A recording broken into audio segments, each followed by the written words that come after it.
Assalamu alaikum. Bismillahirrahmanirrahim. Alhamdulillah wa salatu wa salam ala nabiyyina Muhammadin wa ala alihi at-tahirin wa ashabihi al-muttaqin thumma amma ba'd. Many people in both the broader community as well as in the Muslim community have raised questions. Why are advocates raising concerns about House Bill number 4769 in terms of it being an anti-Sharia bill when the bill itself has no mention of Sharia?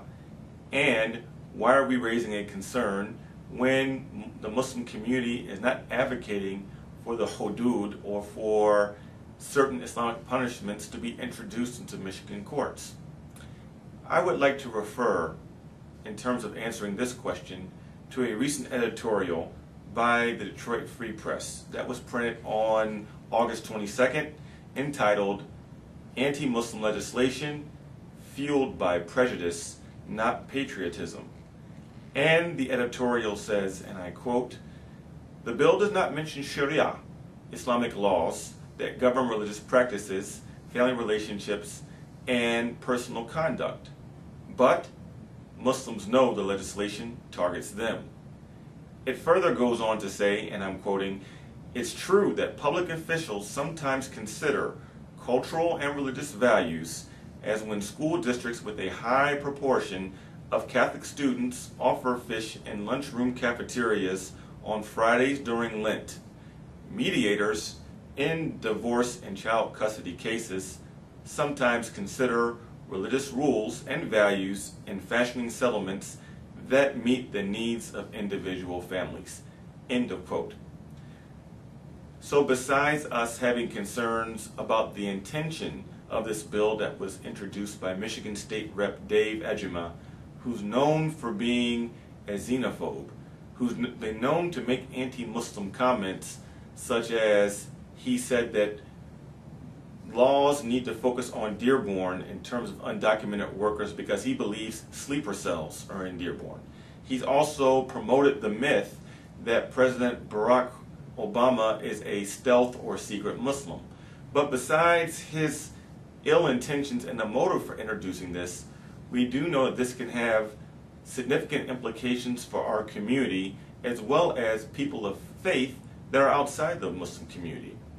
For instance, when there are divorce proceedings or child custody issues, issues such as religion can be factored into the education and the ability for parents to be able to send their children to religious services. Also, in terms of prenuptial agreements that can be entered into between couples in which they both agree to have as an arbiter their religious leader to act if they feel comfortable with him. This means that if this bill is passed, this could place into jeopardy marital arbitration from a legal perspective of Muslims going to their imam for legal arbitration. Similarly, for Jews going to their rabbi, or for Catholics to go to a priest or a mediator that's designated by the archdiocese.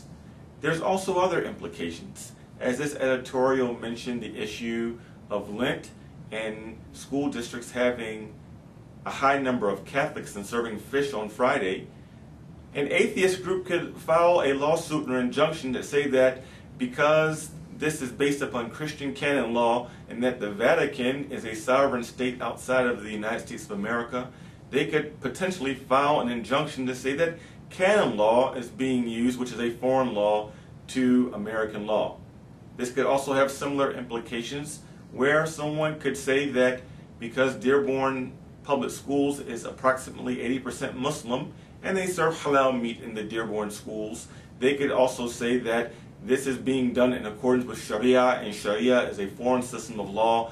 Therefore, it's illegal to have halal meat inside the Dearborn Public Schools, since the Dearborn Public Schools are funded by taxpayer dollars. These are some of the implications. We believe that this could have an implication in regards to our mosque and family law issues, as we have stated. To reiterate some of the concerns that we have regarding this bill and the potentially negative legal ramifications that it may have. The August 22nd edition of Michigan Lawyers Weekly has commentary from lawyers and law professors regarding the negative impact that House Bill 4769 may have. I would like to read directly from it from two voices. Quote, "This issue has come up many times in my practice where people sign prenups saying we have to go to an imam and that they agree and insist on a religious leader to do mediation," end of quote, said Amy A. Yu, a Farmington Hills-based family law practitioner.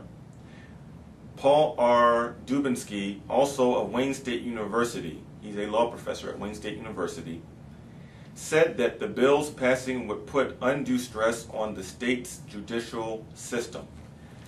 So we see that there is also negative impact that this law can have on the state's judicial system in terms of tying up our courts and having the potential of having a number of lawsuits in which people are challenging the religious rights of Muslims, Jews, and Christians as going against House Bill number 4769. And besides this as well, we as good citizens of the state of Michigan, we want to see our state prosper. We want to see new businesses and new companies come into the state of Michigan. Michigan is the only state in the union that suffered a negative population growth according to the last census. There were more people in the last decade who left Michigan and died than people who migrated to Michigan and new births. And we don't want any bills such as this bill that could potentially chill companies from moving their businesses into the state of Michigan because they have fear that it would negatively affect their worker pool. Similarly, we don't want, as good citizens of Michigan, any type of laws that would chill Muslims, Jews, or any other people from considering relocating to the state of Michigan because of xenophobic legislation. This is why I reiterate my call to you that if you have not called your state rep, that you call your state rep today and tell him or her to vote no on House Bill number 4769, the Restriction of Foreign Laws Act. It's bad for us as Muslims, it's bad for all people of faith, and it's bad for the state of Michigan. With that, I ask you during the rest of this blessed month of Ramadan that you give your sincere prayers for our organization, the Council on American Islamic Relations, that you pray to God that this xenophobic bill does not go through the House and is not voted upon here in the great state of Michigan. I also ask you that during this blessed month that you give charity to the Council on American Islamic Relations, in which you can log on our website at www.cairmichigan.org to make a secure online donation. With that, I wish you a Ramadan Kareem, and may God's peace be with you. Wassalamu alaikum wa rahmatullahi ta'ala wa barakatuh.